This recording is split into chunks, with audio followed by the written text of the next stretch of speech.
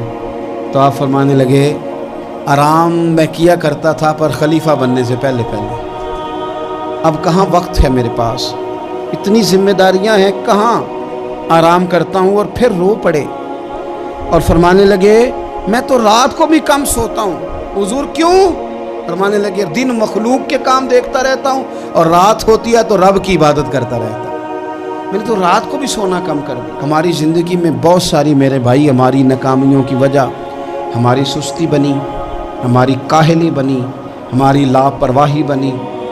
بہت سارے افسران ایسے ہیں جن کے عملے کی خرابی کی وجہ یہ ہے کہ وہ اٹھ کے باہر آ کے چیک کرنا پسند ہی نہیں کرتے کہ عملے کے لوگ کیا کر رہے ہیں۔ بہت سارے ایسے اداروں کے سربراہان ہیں کہ جو اپنے دفتر سے اٹھ کے باہر آ کے دیکھنا پسند ہی نہیں کرتے کہ عملے کے لوگ کر کیا رہے ہیں۔ تو جب ہم ان چیزوں کو پرکھتے نہیں، دیکھتے نہیں، محاسبہ ہی نہیں کرتے تو پھر چیزیں شترے بے مہار ہو جاتی ہیں۔ اپنی زندگی میں چیزوں کو مینج کریں۔ نوجوانوں نے تو بالکل طے کر لیا ہے کہ مرضی سے سونا ہے اور ہر کام الٹ کرنا ہے۔ کوئی نوجوان ملنے آیا تھا تھوڑے دن پہلے دوپہر کو، تو میں نے کہا کھانا کھلائیں، تو کہنے لگے پیر صاحب ابھی تو میں نے ناشتہ کیا ہے۔ تو میں نے کہا میاں 12:30 جس نے ناشتہ کیا ہے تو دوپہر کا کھانا 6 بجے کھائے گا، اور رات تیری کب ہوگی؟ پھر یہی ہے نا کہ 12:30 اماں تو بیچاری بڑھاپے میں اٹھ کے پکا کے نہیں دے گی، تو برگر ہی کھائے گا، اور سویرے وہ ہضم نہیں ہوگا، پھر تو دوائی بھی کھائے گا۔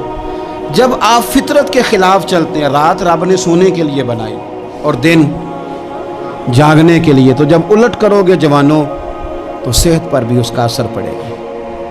دن کی جو نیند ہوتی ہے وہ سستی پیدا کرتی ہے، اور رات کی نیند آپ کی تھکاوٹیں دور کرتی ہے۔ تو جس چیز نے آپ کو سست کرنا ہے اس پر توجہ زیادہ ہے،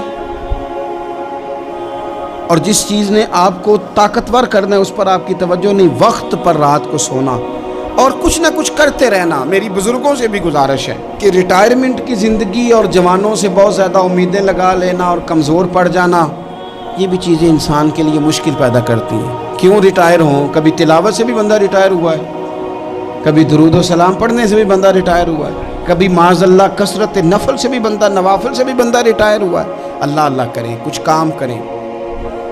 حضرت امام قاضی ابو یوسف رحمۃ اللہ علیہ، آپ پہلے قاضی القضاء ہیں امت کے۔ امام اعظم ابو حنیفہ رحمۃ اللہ علیہ کے آپ شاگرد ہیں۔ چیف جسٹس بنایا تھا ہارون رشید نے آپ کو۔ ساری زندگی علم پڑھنے میں، علم پڑھانے میں گزری۔ وہ جو نبی پاک صلی اللہ علیہ وسلم کا فرمان ہے نا، ہمیشہ سیکھنے کا، طلب کرنے کا، اس پر بڑے شوق سے عمل کیا۔ آخری وقت آیا تو بڑے بیمار ہو گئے تھے۔ شیخ ابراہیم ایک عالم ہیں، وہ کہتے ہیں میں آپ کی زیارت کے لیے گیا تو آپ نا اتنے علیل تھے کہ بے ہوشی کے عالم میں آپ آرام کر رہے تھے۔ میں بیٹھا تو ہوش آیا۔ ساری زندگی علم پڑھانے میں، دین سیکھنے میں، دین سکھانے میں، لوگوں کو بتانے میں، تحقیق کرنے میں گزر گئی۔ آنکھ کھلتے ہی نہ مجھ سے کہنے لگے اچھا ہوا ابراہیم تم آ گئے، ایک مسئلہ ڈسکس کرنا تھا۔ میں نے کہا حضور اس حال میں بھی؟ تو کہنے لگے اچھا نہیں، دین پڑھتے پڑھاتے سیکھتے سکھاتے دنیا سے چلے جائیں، ہم سے زیادہ خوش نصیب کون ہوگا؟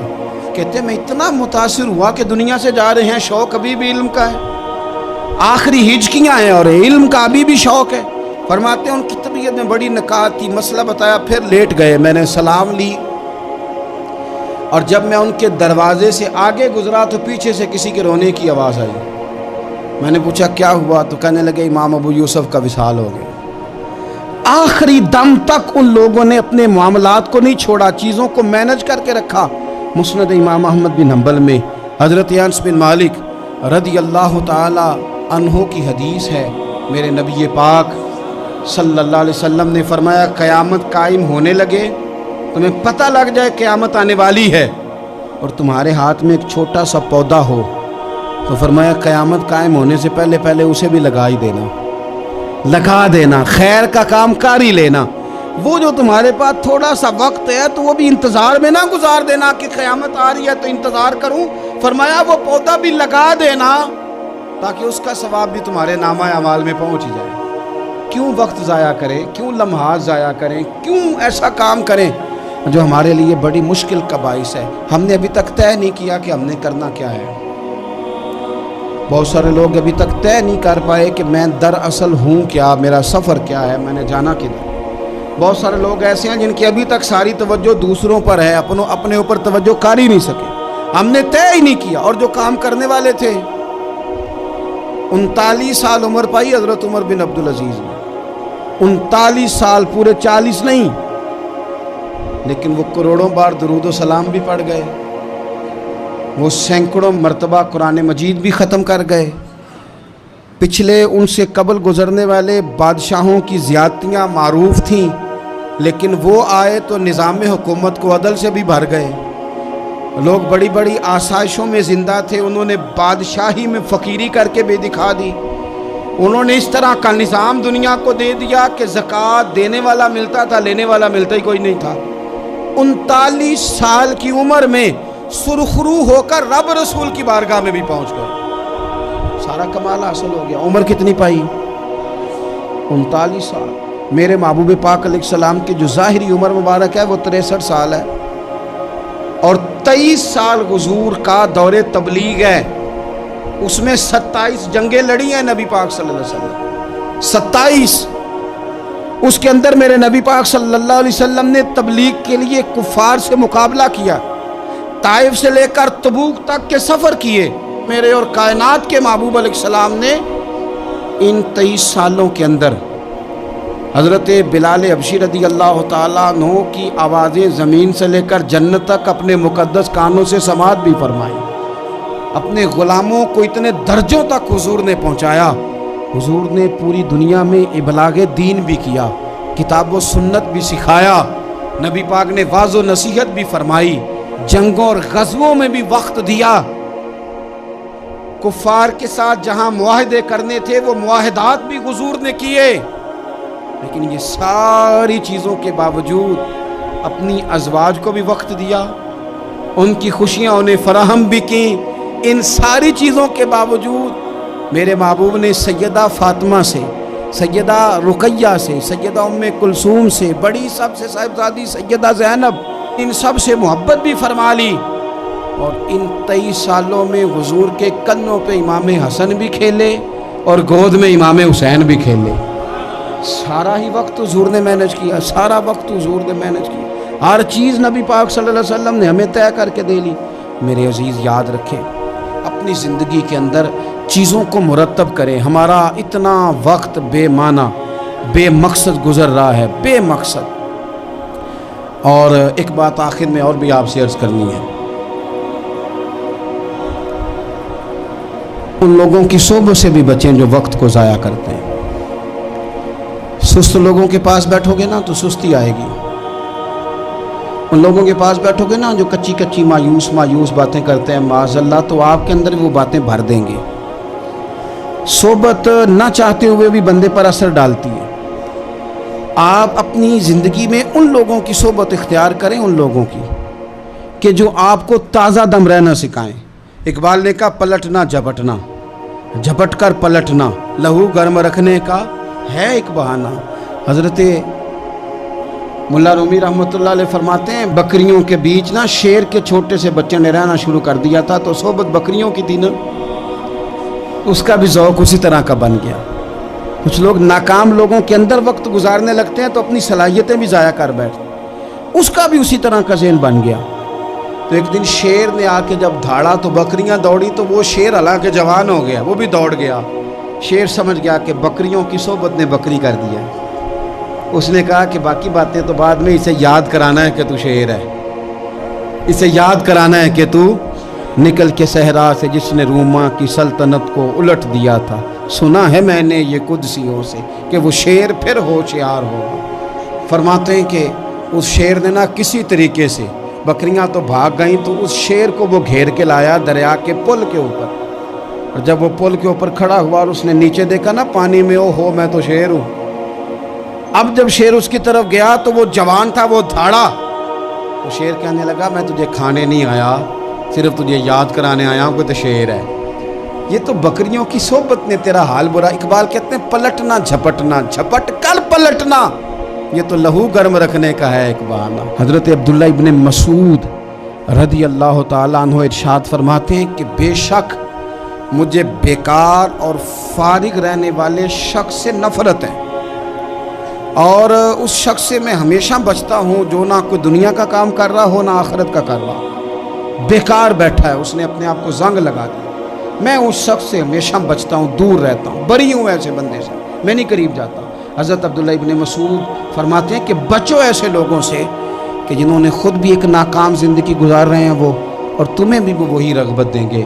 ایسے لوگوں کی صحبت میں بیٹھیں, ایسے لوگوں کی صحبت میں کہ جو آپ کو چست کریں, جو آپ کو بتائیں کہ وقت ضائع نہیں کرتے بلکہ وقت کے ہیرے بڑے قیمتی ہیں, انہیں ہمیشہ سجا کے رکھتے ہیں. اللہ کریم ہمیں سمجھنے کی توفیق عطا فرمائے.